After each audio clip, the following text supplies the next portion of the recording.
NAB Show 2025. My name is Noel. I'm here with David Berman at Sports Talk 24/7. David, thank you for having me. Welcome to NAB. Is this your first year?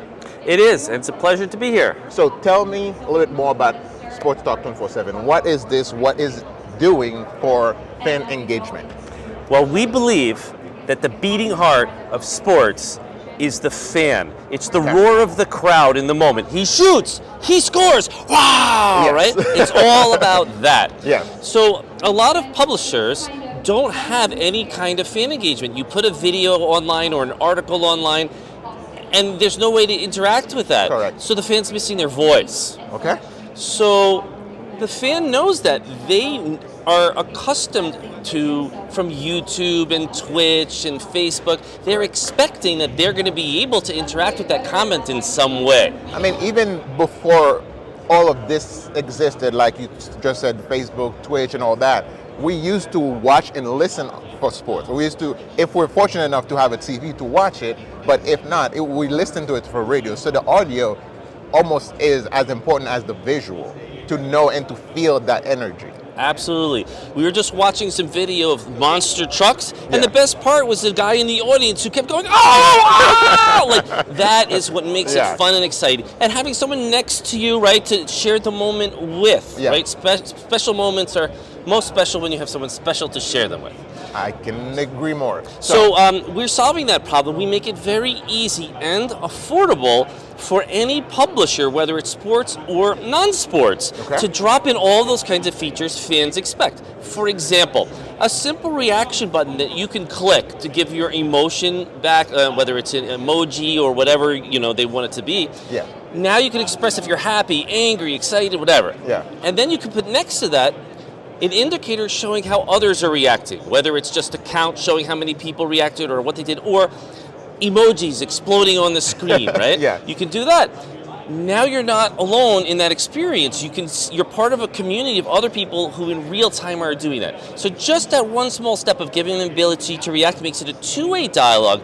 The publisher's no longer talking at you, they're now in a dialogue with you. And when you can see members of the community doing it too, now you're part of a shared experience. So that's the first step. Okay. Then we offer things like live chat. So if you have a live stream and you're a publisher, maybe it's a football match, for example, 2 hours long.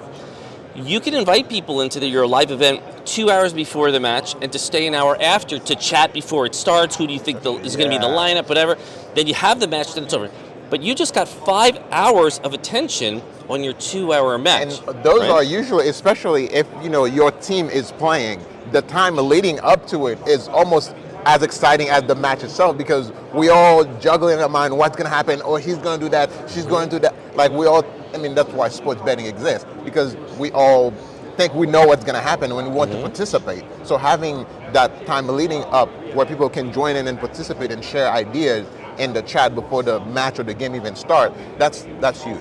Exactly, and it has a lot of benefits to the publishers as well as for the fans. Because for the publishers, it's a sponsorship surface, right? They can put a banner for an ad. He missed the shot, should have had a Snickers. He made the shot, celebrate with Dairy Queen, right? You can also link it to merch. Messi just scored, click here to buy his jersey, right? You can have that tied into your sports data feeds if you want.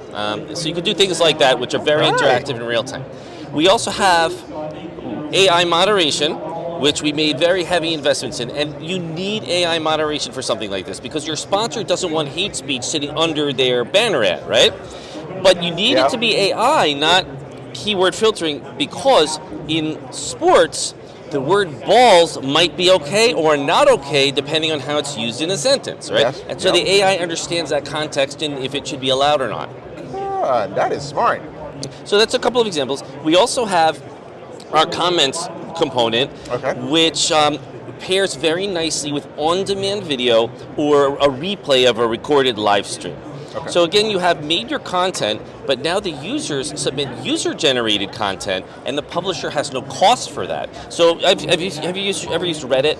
Yes. Yes. So Reddit's one of the most popular websites in the world because you can upvote and downvote other people's comments and send the best stuff to the top or bottom. So we have all of this functionality. You can drop it into your system, and now they look at the content and they scroll down and they see all the commentary and engage with that. You get 300% the attention and engagement, but you don't have to pay more because you already made that investment in your content. So for the content creators, it's hugely valuable.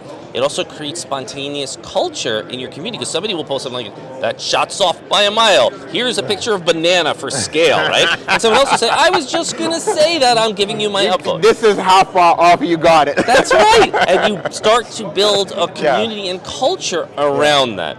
We also have, for example, real-time polls. Okay. So a poll would be great for something like man of the match, competition kind of a thing. Yeah. But let's say you're a publisher. A lot of people are coming on your website and they're not logged in. So you have no way to reach those people again. If you give them something like a poll where they can express their opinion on something or vote for something, then you can have a pop-up ask them, what's your email address? To save your thing, we need your email address, right? Yeah. So you can do that lead capture. Now you can put them in your email system. You can email and reach out to them for years, right? You can also monetize it. You can say if you want to vote a second time, you've got to pay $1. Like Britain's Got Talent does things like that, right? You can also do things like segmenting users. So let's say I were to ask you, who's your favorite player in a poll? I don't know if you want me to show anything on the screen, but I could ask you, who's your favorite player? Yeah. Okay. So if I were to ask you, who's your favorite player? Okay, and let's say you said Andre's my favorite player. Yeah. We can now associate that with you as a user. So now let's say somebody does an interview with Andre. You could now send a message to the fans who said that that's their favorite player and say, we've just done a private exclusive interview with him for $2 pay-per-view. You could go and watch that and do a microtransaction, and it's a new revenue stream, for example. So you could do things like that. But you could also learn from your fans, like when we make our next video, what kind of music should we make? Right? Then you can also put these things together. You can have a competition or something with comments underneath, or a video on top, and then what was your favorite moment and reaction. So you can compose things. And then something else really cool for publishers. Hold on one second. Zoom out. Yeah.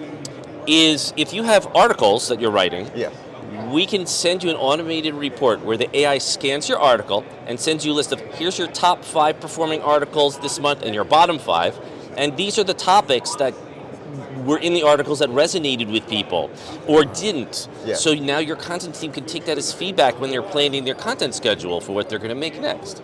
So there's just all kinds of value. And one last thing I'll leave you with is, if there's something happening in an event and you get a spike of activity from the users reacting and chatting, things like that, you can get that data from us in real time.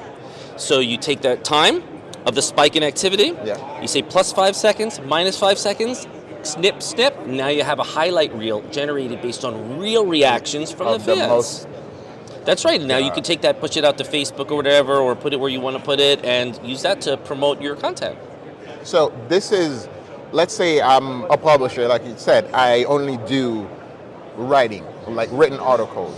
So what would be my next step in order to have this feature for my audience? So there's a couple of ways you could do this. The smallest, simplest thing is we have a widget that you could drop in. So for example, I'll just open it up right here.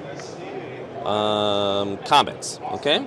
So in this example, this is just a very simple web page where we drop the YouTube player in with a copy and paste right out of YouTube. And then we have a little piece of code that you copy and paste and you can stick next to it on your page. Bam, you have comments.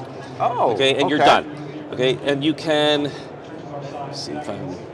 So for each feature, you just have a code that you put and it drops the exactly the widget of sort that takes care of that. And it's responsive, so you can scale this down and it'll size for your phone, right? It works fine on the phone, you don't have to teach it. You could also make it part of your app if you have a native app. And so that's the simplest thing. You could also customize the colors and fonts to matches what you're using in your website. So that's the simplest way. If you want to do something more custom, the other end of the spectrum is you could use our APIs and developer tools and build something completely custom. it's really up to you, but you don't have to make a big investment of time. The widgets they're literally like a piece of code. You can take your code snippet if you're on WordPress or Wix or something like that, Squarespace, you just copy and paste it in. Okay, so that's another good question, is that your code works with all those major website developer companies. Okay. Yes. And within a day I could be ready for the match. You could. Okay. I suggest you do it a little ahead of time, but something else that we can do is you can, let's say for example you're making a poll. You can set it up and you can actually test it. You can submit votes or whatever to make sure it's perfect, and then you just hit reset and it wipes it clean. So now it's ready for flight. So you can be completely confident that it looks exactly how you want and it's ready to go. To the users the way you would like to be. But it's 100% automated, so you don't have to think about it. The next question, we talked about how it's compatible with Wix, Squarespace, WordPress, all that. Now, what about the languages? Like, if I live in, somewhere in Eastern European, and when English is, what other language options do you have? So I'll answer that in two ways. First, I want to make clear you can type in any language and use any character set. You could use Asian characters, Arabic characters, right? So any languages can be used. And then in terms of the AI understanding, it's powered by LLM technology on the back end. Okay. So depending on the language, we can configure it to use a different LLM that's optimized for that particular language. But again, don't take our word for it. You can play with it and make sure that you're comfortable that it works well in your language before making any purchasing commitment. Perfect. Love it. That's it. All right, thank you so much for having me on the show. David, thank you very much, and good luck. Sounds amazing. I can't wait to thank you. We actually just were told we were best of show, so we'll go pick up our award after this. There you go. Thank you so much. Stay tuned. Sport Talk 24/7. NAB Show 2025. Thank you.